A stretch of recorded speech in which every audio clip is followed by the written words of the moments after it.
Quand je dis tout perdre, c'est tout perdre. Je me suis retrouvée à zéro. Que t'es tout perdu, c'est un mal pour un bien. Regarde où on est aujourd'hui. Tu bosses avec Alec Henry, Oussama Ammar, on est là, on est à Dubaï toutes les deux. C'est clair. Le succès, on a l'impression que c'est un but à atteindre, alors qu'en fait, c'est juste le chemin. Et moi, tous les matins, tu sais, je me lève et je me dis aujourd'hui, c'est la plus belle journée de ma vie. Tu te satisfais donc de ta journée. Est-ce que t'as pas l'impression du coup que t'avances moins vite que tu devrais? Non, parce que j'avance plus juste. Quand on veut prendre des décisions, on veut avoir un coup d'avance sur les autres. Le meilleur outil, c'est... On vit notre vie d'adulte avec nos expériences traumatiques, avec nos blessures. Ça veut dire genre quand même que toutes mes décisions, en fait, je les prends basées sur le passé. Je sais pas si tu as déjà remarqué, mais souvent les entrepreneurs, ils ont des valeurs très fortes. Intégrité, excellence et tout ça, tu vois. Sauf qu'en fait, ces valeurs, elles sont basées sur des programmes inconscients. Et donc, même ceux qui pensent être alignés, ils ne le sont pas. L'impact de travailler sur soi est tellement puissant. T'es plus toxique pour le monde qui t'entoure. Ouais, et tu leads par l'exemple. Tu montres la voie, Oui. Tu vas devenir polarisante. Il y a des personnes magnétiques, il y a des personnes qui vont venir, puis il y a des personnes au contraire qui vont faire « Ouh là là, c'est trop pour moi ». Exactement. Et ça m'est souvent arrivé d'avoir des amis qui me bloquent du jour au lendemain. Parce qu'en fait, je pense que c'est trop pour eux. Et comment on fait pour être plus magnétique justement? Mais c'est vraiment ça pour moi le secret pour être magnétique, vraiment. Mélissa Bobillier, la précision d'une stratège, la lucidité d'une experte de la conscience, multi-entrepreneuse, coach, consultante, référence du scaling en francophonie, elle guide les dirigeants là où être et agir se rencontrent, là où stratégie et connaissance de soi se reconnectent. Aux côtés d'Alec Henry, chez entrepreneurs.com, elle transforme le chaos en clarté opérationnelle. Mais Mélissa touche aussi chaque jour des milliers d'entrepreneurs sur ses réseaux avec des contenus incarnés, puissants, qui creusent bien en dessous de la surface du succès. Après cet épisode de Business et Dolce Vita, vous saurez comment on reprend le pouvoir sur son business en commençant par soi. Mélissa, comment tu décrirais ce que tu fais, ton travail, ta vision, ta mission, ce que tu as envie d'apporter aujourd'hui au monde? Vaste question. Question à laquelle je réfléchis tous les jours. Du coup, moi, c'est Mélissa, je suis entrepreneur depuis 3 ans. Et aujourd'hui, j'accompagne des personnes dans la stratégie pure, donc dans le scaling, en fait, auprès de Alec Henry, Oussama Ammar et Tang Nguyen. Et en parallèle de ça, je suis en train de développer moi-même ma propre méthode, en fait. Et c'est une méthode qui vise à recentrer, si tu veux, les entrepreneurs, en fait, en eux. Les aider à ralentir dans ce monde qui veut toujours plus performer. Parce que j'ai réalisé quand même une chose, c'est que quand on veut prendre des décisions, quand on veut avoir un coup d'avance sur les autres, en fait, le meilleur outil, c'est la connaissance de soi. Et donc, j'ai vraiment envie, si tu veux, de permettre à tout le monde, en fait, de se reconnecter à lui-même pour voir le monde avec une telle clarté, tu vois, qu'en fait, on sait exactement quoi faire, comment faire, et ça permet, en fait, une liberté intérieure qui est assez exceptionnelle. Trop bien, on va parler de tout ça. Et ce que j'aime dans ton profil, justement, c'est ce mix entre business pur, scaling, on adore, mais aussi le côté spiritualité, ce côté recherche profonde de soi. Comment c'est venu ça? C'est venu, alors avant j'étais très cartésienne, hein. Il faut savoir que moi on me parlait d'anges, de guides ou j'en sais rien, voilà, c'était vraiment très loin de moi.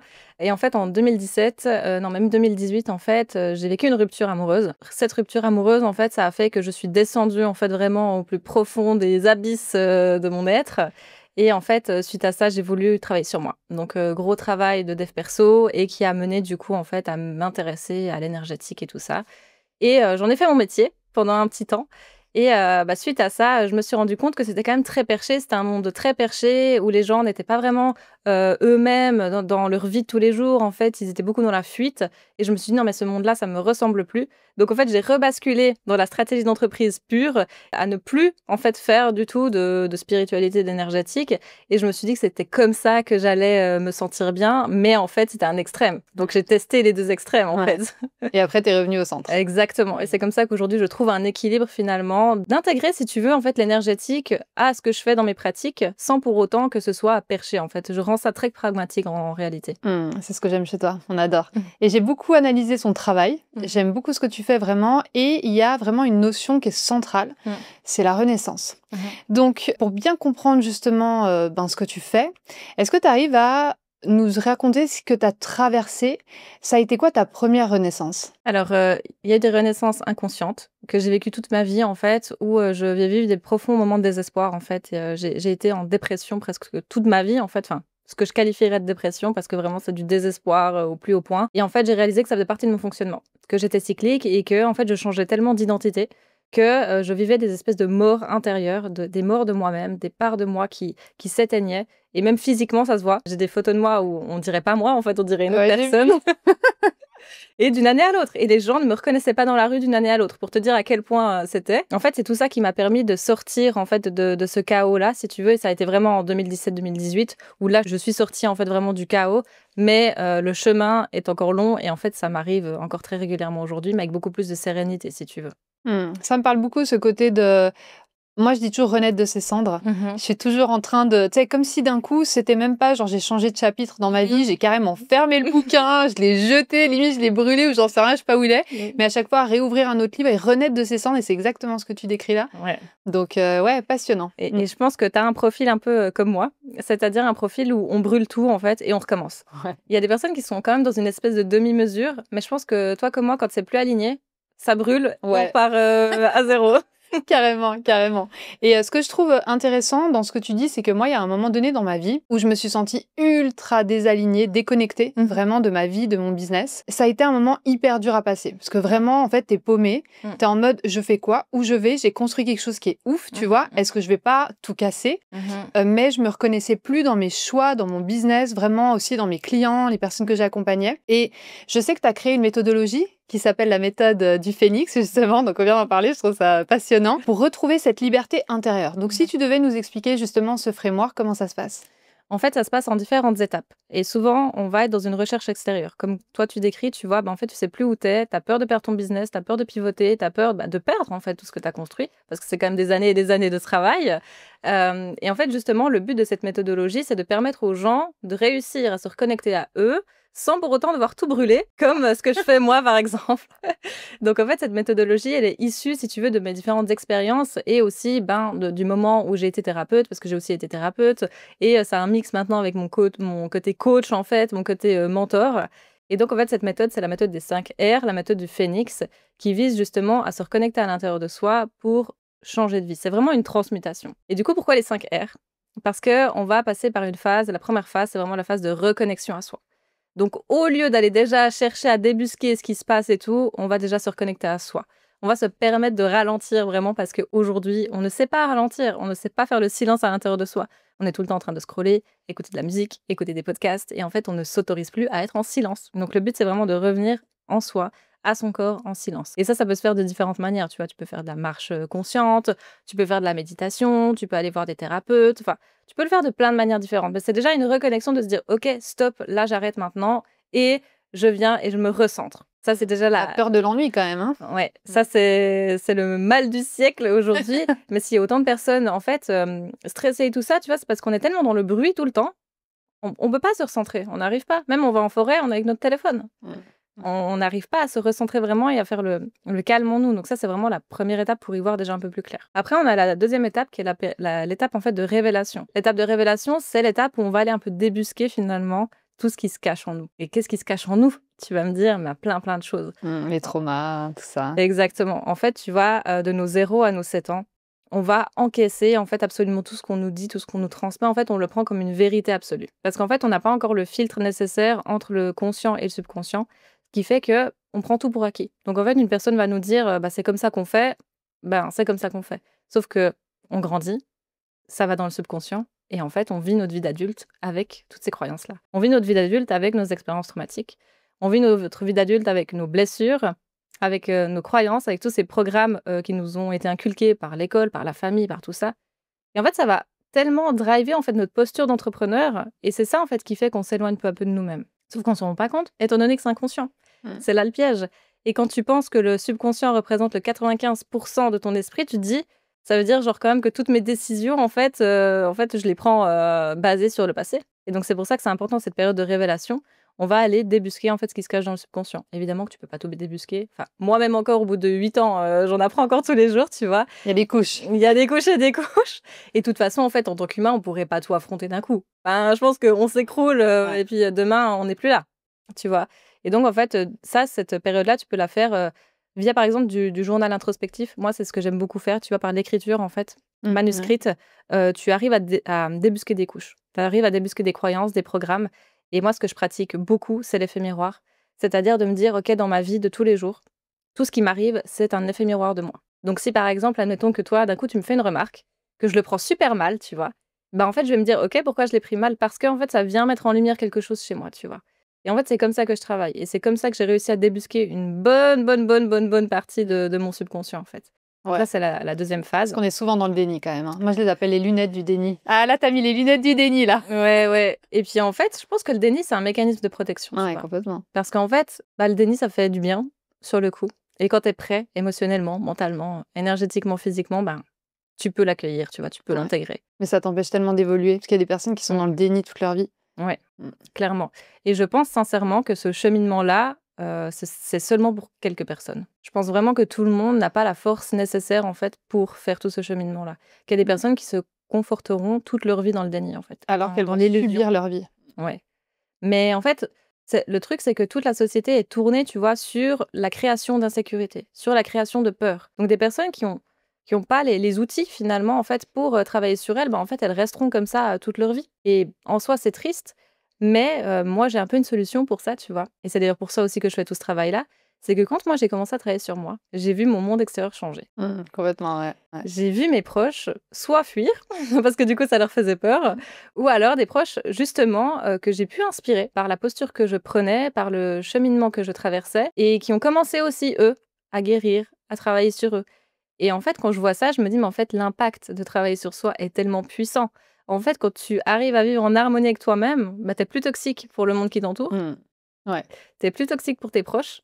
Et donc, en fait, tu offres un espace d'harmonie pour les autres. Ouais, et tu leads par l'exemple. À la place d'être là, toi, change, arrête de prendre mal les choses, etc., tu montres la voie. Oui. Et il y a des personnes, tu vas devenir polarisante. Il y a des personnes magnétiques, il y a des personnes qui vont venir, puis il y a des personnes, au contraire, qui vont faire « Oh là là, c'est trop pour moi ». Exactement. Et ça m'est souvent arrivé d'avoir des amis qui me bloquent du jour au lendemain. Très souvent. Parce que, en fait, je pense que c'est trop pour eux. Je pense sincèrement que c'est trop, que... Tu te dis, en fait, ouais, et puis en fait, c'est vraiment ce truc, chez moi, c'est tellement énergétique, tu vois, qu'en fait, c'est inconscient. Donc, j'active, en fait, les gens sans m'en rendre compte, et je le fais vraiment pas exprès, hein, je dis rien. Hein. Et malheureusement, voilà, c'est parce que c'est trop, et ça fait pas partie de l'évolution. Et après, moi, je suis quelqu'un de très compatissante, qui va voir au-delà des masques. Donc forcément que moi, j'excuse des fois un peu trop les choses. Et en fait, je vais vouloir les retenir. Donc c'est pour ça que ça se passe aussi de manière aussi brutale, pour me permettre, en fait, moi, d'évoluer après derrière, tu vois. Donc ça, c'est vraiment cette phase, en fait, justement, de révélation. En fait, on vient tout débusquer. Et ça, je le fais, justement, moi, j'accompagne les gens à le faire. Parce que des fois, tout seul, c'est compliqué. Parce que là, tu viens remuer toute la merde.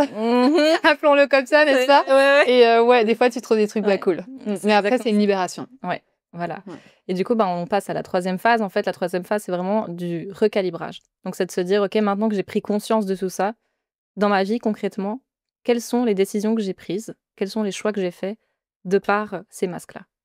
Et ça peut être ton entreprise, ça peut être ta famille, ça peut être tes amis, ça peut être même ton mariage. Enfin, ça peut aller loin, en fait, hein, à quel point, en fait, notre inconscient dicte nos choix. Et en fait, tous les choix qu'on fait avec notre inconscient nous éloignent un peu plus de nous-mêmes. Et c'est pour ça qu'au bout d'un moment, on se retrouve à un stade de notre vie où on n'a plus confiance en nous, où on manque de sens, où on se dit, mais en fait, à quoi ça sert tout ce que je fais? Et puis, il y a vraiment une remise en question existentielle énorme. C'est parce que, justement, on a pris tellement de choix qui nous ont éloignés de nous-mêmes, de notre essence, qu'en fait, on ne sait plus qui on est. La crise de la quarantaine, un peu, quoi. Et il y en a pour qui ça arrive avant, tu vois. Ouais, bien avant. Et je pense, dans notre vie, en fait, on fait tous face à des choix, tu vois, des directions. À un moment donné, il nous arrive dans la vie des catastrophes, des expériences, tu vois, que ce soit un licenciement, un décès, un burn-out, une dépression. Et je pense que ces expériences-là, ça nous permet justement de se dire, OK, est-ce que je vais reprendre le lead sur ma vie? Ou est-ce que je vais continuer, en fait, à alimenter ce désespoir, à alimenter la colère, à alimenter tout ça, tu vois. Il y a des personnes qui, malheureusement, ne font pas le choix de reprendre le lead, et d'autres, si. Tu vois, donc je pense que vraiment, ces périodes-là, elles sont charnières. C'est vraiment des périodes... En fait, c'est des cadeaux. C'est des cadeaux pour te dire, OK, là, il y a un truc qui était dissonant, fais quelque chose. Donc là, c'est vraiment une phase de recalibrage, de se dire, OK, aujourd'hui, dans ma vie, qu'est-ce qui n'est plus aligné? C'est là qu'on peut se le dire, pas avant. Ouais. Parce qu'avant, on est dans le déni, comme tu l'as si bien dit, tu vois. Donc, on peut pas se dire, là, je ne suis plus alignée. Aujourd'hui, les gens parlent d'alignement. Les gens parlent d'alignement avec leurs valeurs. Mais ils ne savent pas quelles sont leurs valeurs réelles. C'est ça. Exactement. Ils savent pas ce qu'ils veulent, ils savent pas où... Ils savent que c'est pas comme ça. Ce qu'ils ont, c'est pas ça, mais ils savent pas exactement ce qu'ils veulent. Et je sais pas si tu as déjà remarqué, mais souvent, les entrepreneurs, ils ont des valeurs très fortes. Tu vois, valeurs, intégrité, excellence et tout ça, tu vois. Sauf qu'en fait, ces valeurs, elles sont basées sur des programmes inconscients. Elles ne sont pas du tout basées sur ton essence, tu vois. Et donc, même ceux qui pensent être alignés, ils ne le sont pas. C'est là où il y a toute la subtilité, en fait, de la chose, tu vois. Et c'est là où moi, j'interviens pour dire « Eh oh, là, il y a un truc qui est dissonant. » Après, tout le monde n'est pas prêt à faire ce travail-là, on est d'accord, tu vois. Donc ça, c'était pour la 3e phase. Ensuite, on a la 4e phase qui va être une phase, en fait, de reconstruction. On va se reconstruire après avoir, en fait, un peu tout rasé, tout brûlé. Mais ça se fait vraiment dans la douceur, tu vois. Et puis, la personne ne va jamais faire quelque chose qu'elle n'est pas prête à faire, tu vois. Alors non, c'est pas confortable. L'alignement, c'est pas confortable. Hein. L'alignement, c'est pas en mode yes, tout va bien, tout est fluide. Non. L'alignement, ça demande de faire des choix, de prendre des décisions, en fait, qui sont inconfortables. Ouais, mais c'est pire de passer une vie à subir et une vie que t'as pas choisie, en fait. Donc, c'est le moment difficile qui dure peut-être 6 mois, 1 an, 2 ans, tu vois, ça dépend. Si t'es seule aussi, peut-être ça va prendre plus de temps. Oui. Mais au moins, après, c'est bon, next, on est passé à autre chose. Exactement.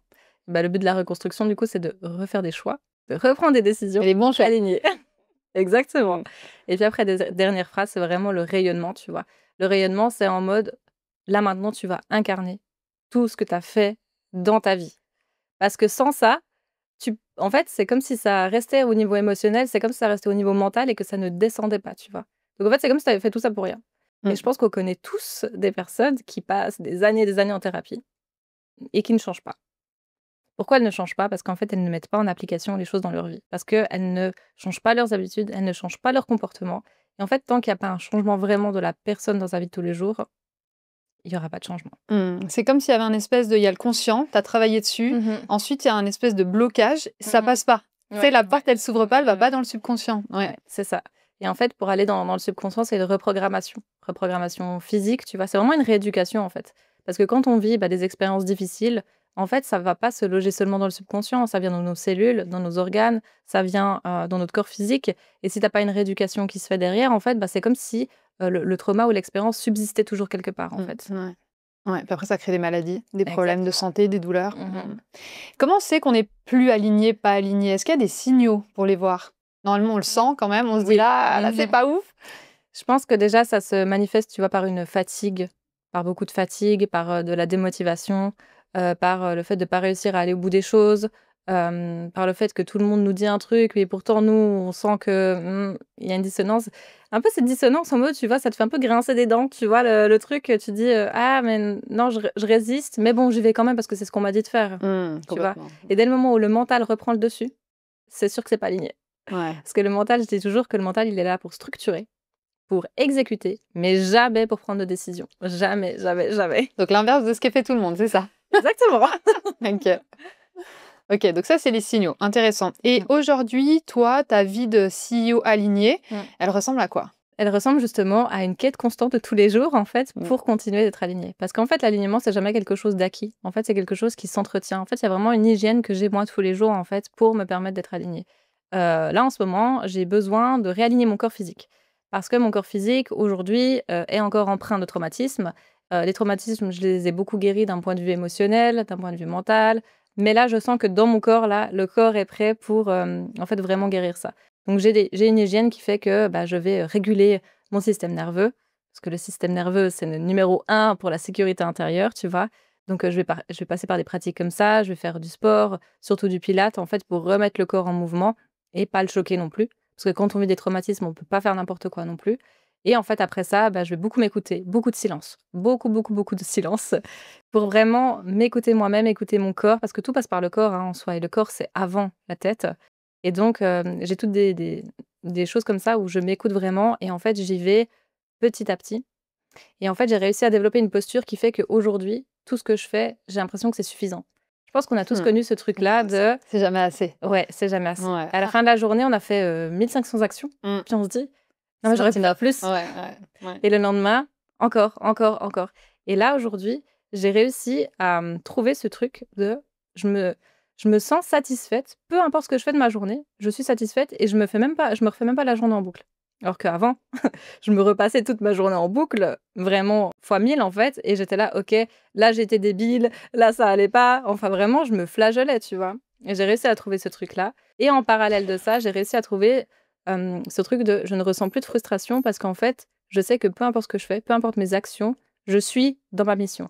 Je suis en train de contribuer à ma mission, tu vois. Parce qu'il y a un peu cette quête aussi existentielle de, en fait, c'est quoi ma mission? Pourquoi est-ce que je suis ici?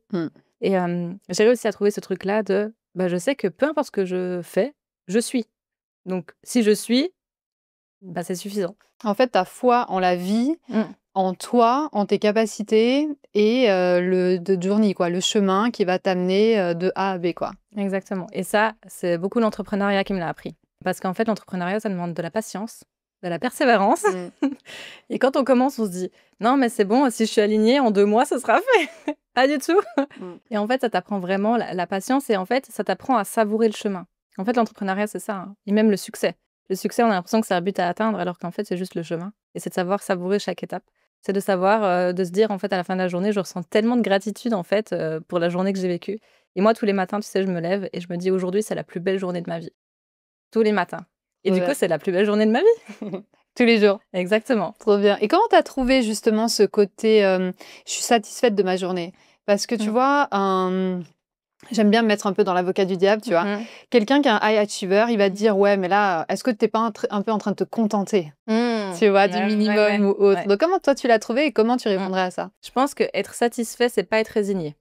Tu vois, être résigné, ça veut dire, OK, de toute façon, je m'en fous, quoi. Il n'y a rien à faire, voilà. Être satisfait, par contre, c'est une autre énergie. En fait, si tu veux, quand tu es dans le « j'en fais jamais assez », ça veut dire que toi-même, tu ne te fais pas confiance.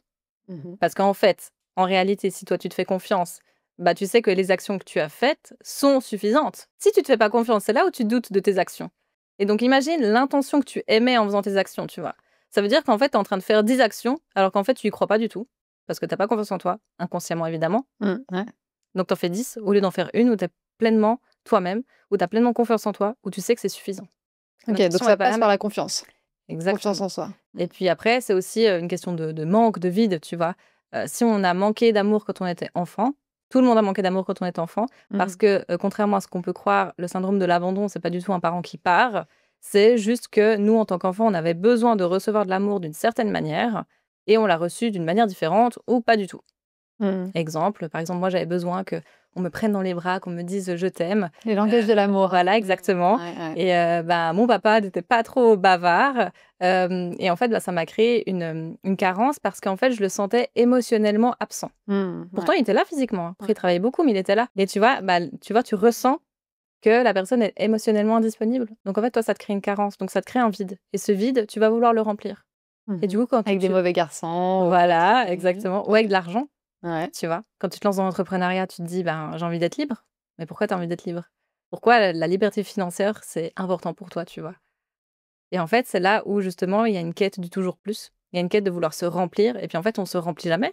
Parce que ce qui te manque, c'est ton amour de toi-même, en fait. Ouais, c'est un puits sans fond. Exactement. Donc, en fait, il faut revenir à la racine, aller libérer ça, le guérir, le transmuter. Et puis ensuite, tu verras que tu ressentiras plus jamais de manque. Comment t'as fait, toi, pour travailler ça? Ça a été plein de choses. Il n'y a pas une méthodologie qui va fonctionner mieux qu'une autre, en fait. C'est vraiment un travail de tous les jours. C'est déjà de remonter à la racine, comme je l'ai dit, tu vois, de quand c'est que ça a été le déclencheur, en fait. D'aller apporter une sécurité, justement, à cette part de toi qui est en insécurité. Et c'est un travail de tous les jours, comme je fais là, par exemple, en régulant le système nerveux. En fait, ça aide à remettre la sécurité dans le corps. C'est par exemple les langages de l'amour, comme tu l'as dit tout à l'heure. Je vais les faire tous les jours, en fait, avec moi-même. Et en fait, c'est comme ça que tu arrives à te remplir à nouveau. Après, ça ne veut pas dire que c'est acquis. Hein. Ça veut dire que des fois, même encore aujourd'hui, il y a des fois où je me surprends à avoir un besoin de validation. Il y a des fois où je me surprends à... C'est le travail d'une vie. Hein. Voilà, à vouloir de l'attention de quelqu'un, tu vois. Donc, en fait, c'est constant. C'est constant. Et ce côté, justement, tu te satisfais, parce que j'adore le sujet, tu te satisfais donc de ta journée. Est-ce que tu n'as pas l'impression, du coup, que tu avances moins vite que tu devrais? Non, parce que j'avance plus juste. Ça me plaît. Belle punchline. Faut la noter, s'il vous plaît. Parce qu'en fait, quand tu avances vite, sans conscience, tu avances dans une direction qui n'est pas la bonne. Quand tu avances vite, juste, avec conscience, tu avances dans une direction qui est la bonne. Après, tu n'es pas obligé d'aller vite. Hein. Qui dit que tu dois aller vite, tu vois. En fait, c'est aussi ça, c'est de savoir ralentir dans un monde qui va aller toujours plus vite. Et ça, c'est difficile. Ça demande une force, mais pas possible. Parce que tout... Sur les réseaux, on est noyé. On est noyé. Enfin, si on n'est pas un peu souverain de soi-même, on peut se faire, mais noyer sous toutes les infos et tout. On peut perdre carrément le contrôle aussi.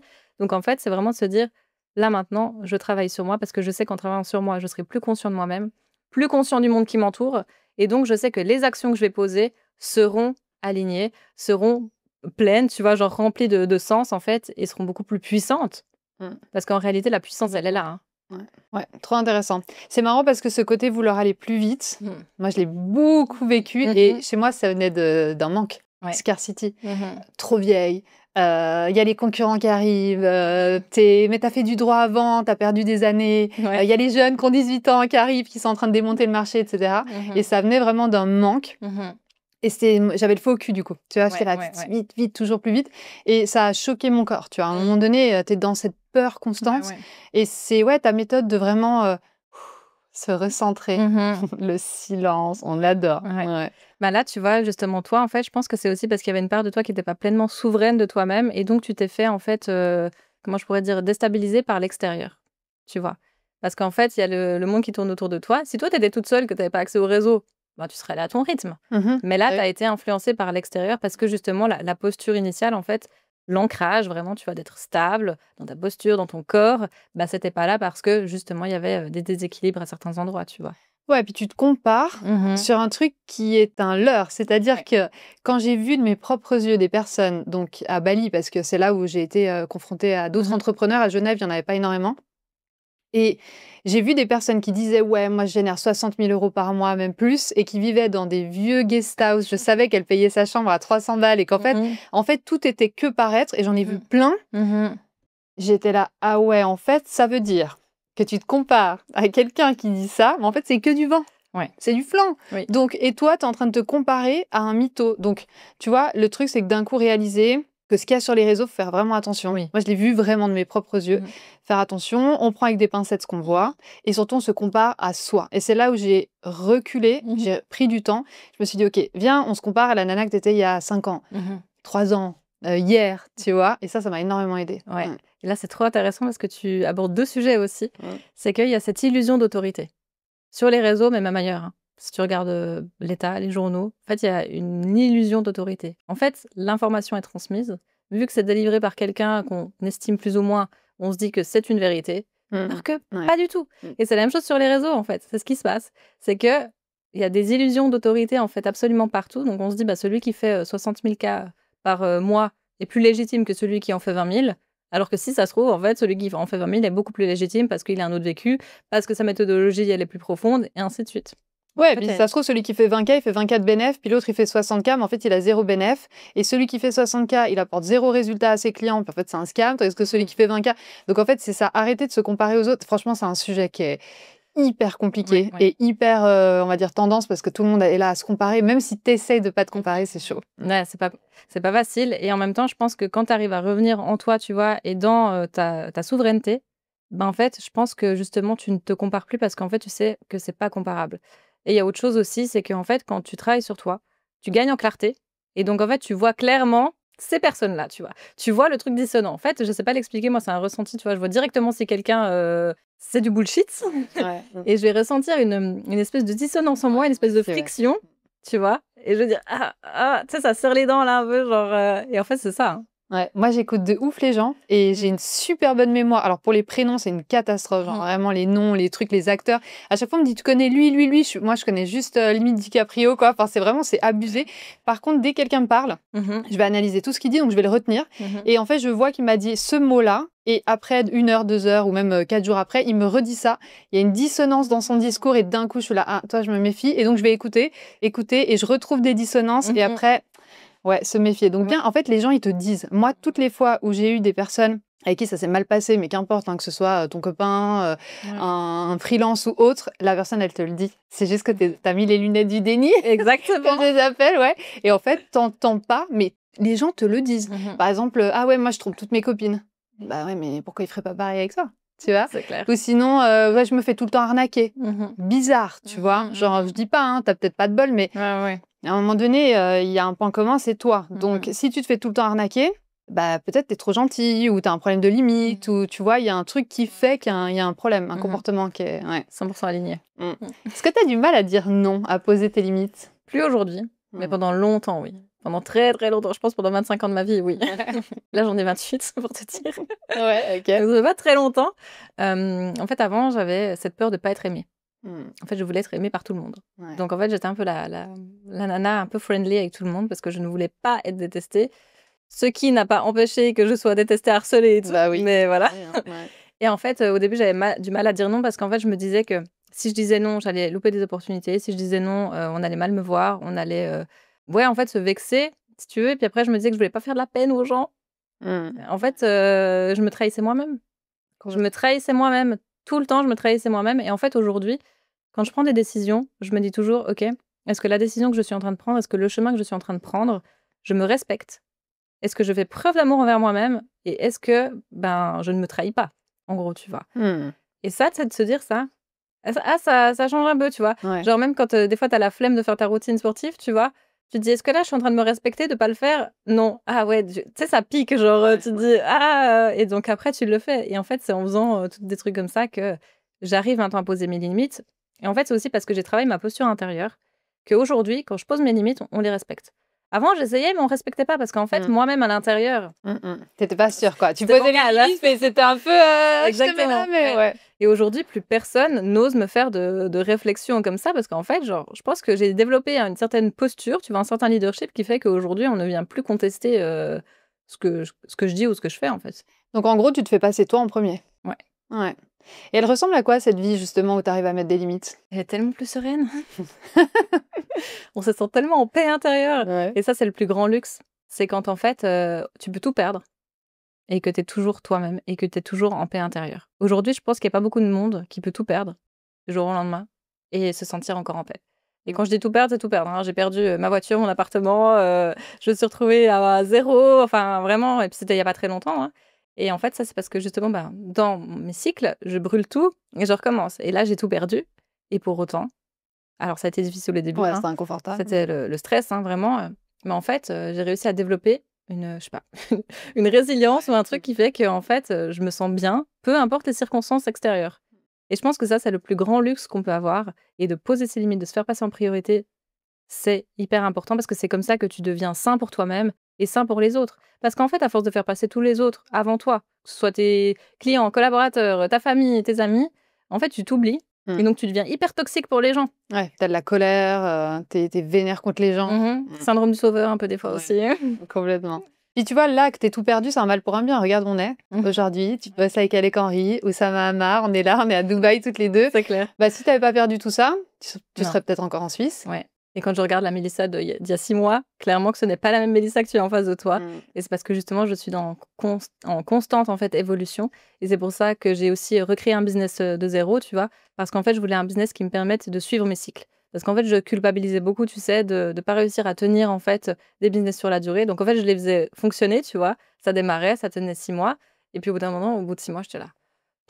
Ça me saoule, là ça me demande de l'énergie. J'en peux plus. Ces cycles, justement, parce que je connais beaucoup de personnes comme ça, des coachés que j'ai eus qui m'ont dit « Ah, je galère de ça ». Et moi, c'est vrai que j'ai des cycles aussi, mais vu que je suis vraiment une acharnée, on va dire, genre moi, j'ai pas de plan B. J'en ai jamais eu, j'en aurai jamais. Genre par exemple, pour te donner un exemple, ma première année de droit, j'ai su que c'était pas la bonne voie pour moi. J'ai été jusqu'à l'école d'avocature, donc c'est des années, tu vois.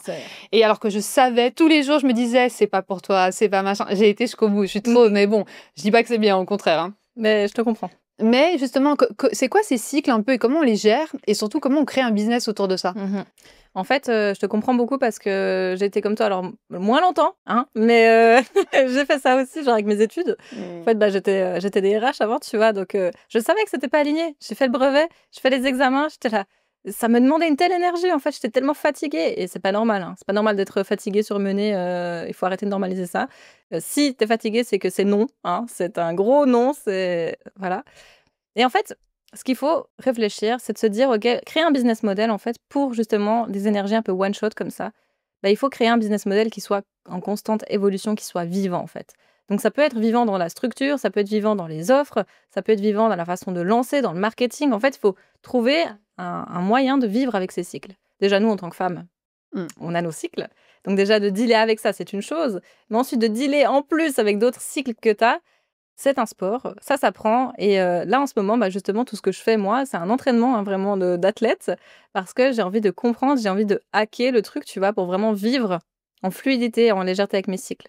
Et donc, en fait, le but, c'est de se dire, OK, dans les périodes où je suis down, c'est que j'ai besoin de ralentir. Les périodes, en fait, où je suis élevée, ça veut dire que je dois vendre, que je dois créer, que je dois parler à ma communauté, tu vois. Puis, en fait, de s'auto-observer, de dire, OK, là, il y a tel cycle, tel cycle, tel cycle. Et Donc, puis tes après, cycles, c'est sur le mois ou c'est plus long? Non, en fait, je sais même pas le dire. Mmh. Je sais même pas le dire. En fait, ça...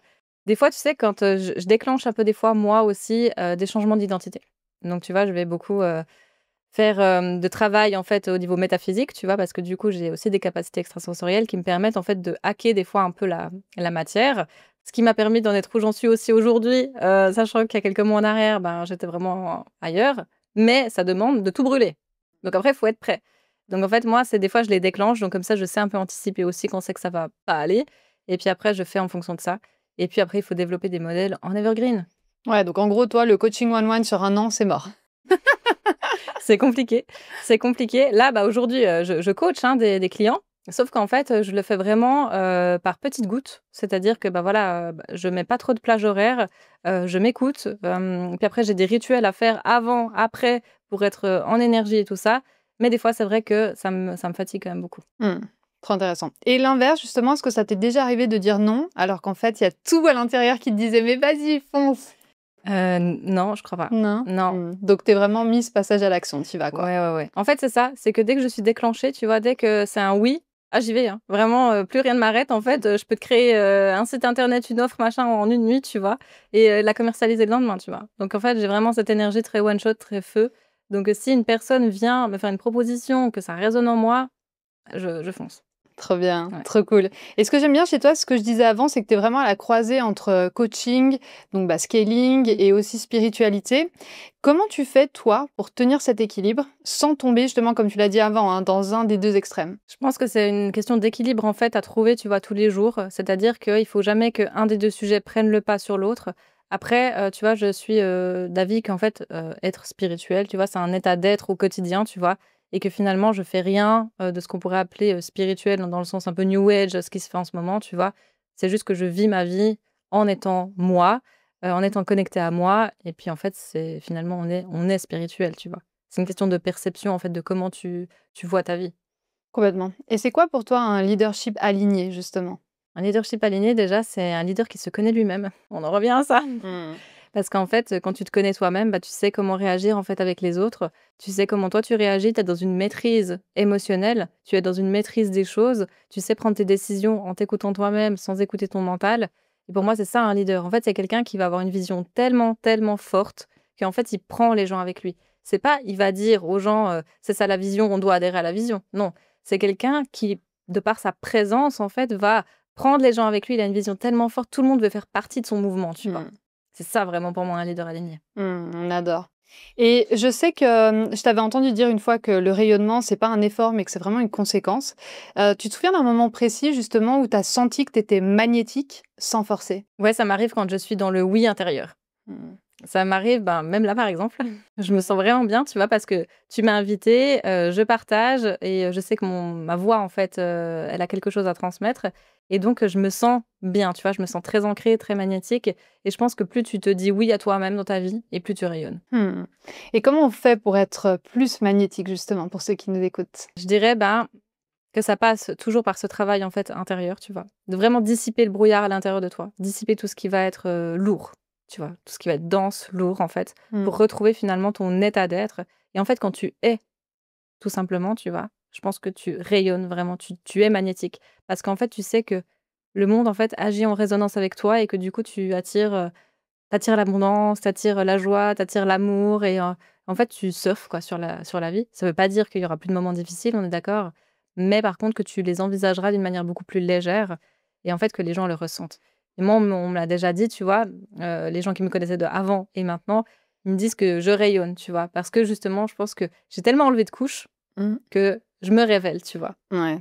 Et c'est vraiment ça pour moi le secret pour être magnétique, vraiment. Et en plus, ça t'attire des opportunités business, ça t'attire des clients, ça t'attire en fait même des collaborateurs. Je pense que plus tu rayonnes, plus tu attires les gens. Et est-ce que tu penses qu'on peut être justement aligné, donc leader aligné magnétique, mais avec des relations toxiques? Genre par exemple, tu as encore je sais pas, une relation, un mec ou ta meilleure amie. Non, les relations toxiques, faut les couper, quoi. Ouais. En fait, pour moi, d'ailleurs, j'ai vu le cas d'une grande enseignante spirituelle, hein, enfin c'est comme ça qu'elle se qualifie, qui est en francophonie, on va dire ça comme ça, et elle attire encore des relations avec des pervers narcissiques. Et pour moi, ça, c'est un warning absolu.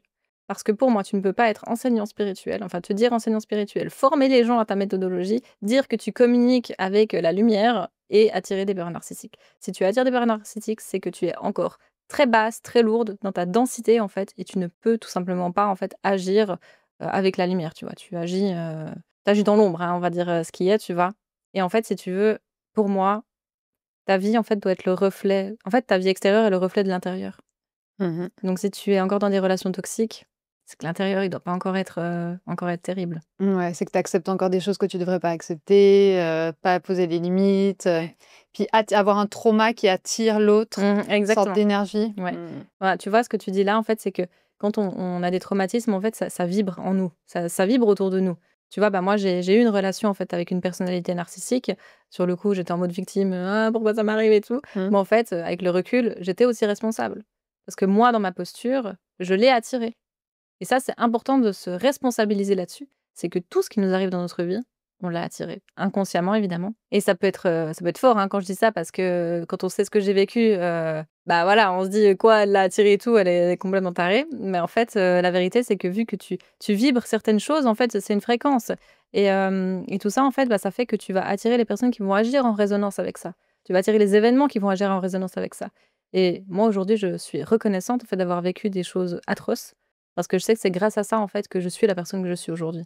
Trop intéressant que tu parles de ça, parce que justement, est-ce que tu penses que pour se réinventer, donc avec passer à travers toute ta méthode que tu viens de décrire, est-ce qu'on est obligé d'avoir un trauma? Ou est-ce qu'on peut, tu vois, se réinventer un peu comme ça quand il ne se passe pas grand-chose? De toute façon, je fais partie des personnes qui pensent que tout le monde a des traumas, tu vois, sauf qu'on les a minimisés. Enfin, même moi, je pensais jusqu'à il n'y a pas longtemps que j'avais une enfance tout à fait très heureuse, que tout allait bien, alors qu'en fait, c'est juste que c'est une question de résonance, d'énergie, qui fait que, en fait, toi, tu vas vivre une expérience, que ça va te marquer profondément. Peut-être une autre personne, elle vit la même chose, elle va rien ressentir. Toi, ça t'a traumatisé, l'autre pas. Tu vois, donc pour moi, déjà, on a tous des traumas. Et par contre, je pense pas qu'on a besoin d'avoir vécu des choses ultra difficiles pour passer par ma méthode. Par contre, de ce que je vois chez mes clients et toutes les personnes que j'attire, ce sont des personnes qui ont un très lourd passé.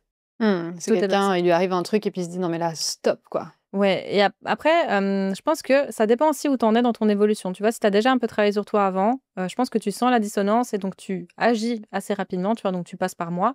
Ou alors, vraiment, tu vraiment pas bien du tout. Là, tu es au bord du gouffre. Et en fait, là, tu te dis, là, j'ai besoin de quelqu'un, tu vois, puis la personne vient vers moi. Mais souvent, les personnes avec qui je travaille, c'est des personnes qui ont déjà assez conscience d'elles-mêmes, tu vois. C'est pas débutantes. Ouais, elles ont fait le chemin déjà. Ouais. Et puis, elles cherchent une méthode beaucoup plus profonde, aussi plus métaphysique, pour vraiment avoir une longueur d'avance, souvent, c'est ça. Merci pour tout, Mélissa, c'était passionnant. Je pourrais rester des heures. Hâte de te recevoir pour un deuxième podcast. Oui, moi aussi, merci beaucoup, Amandine.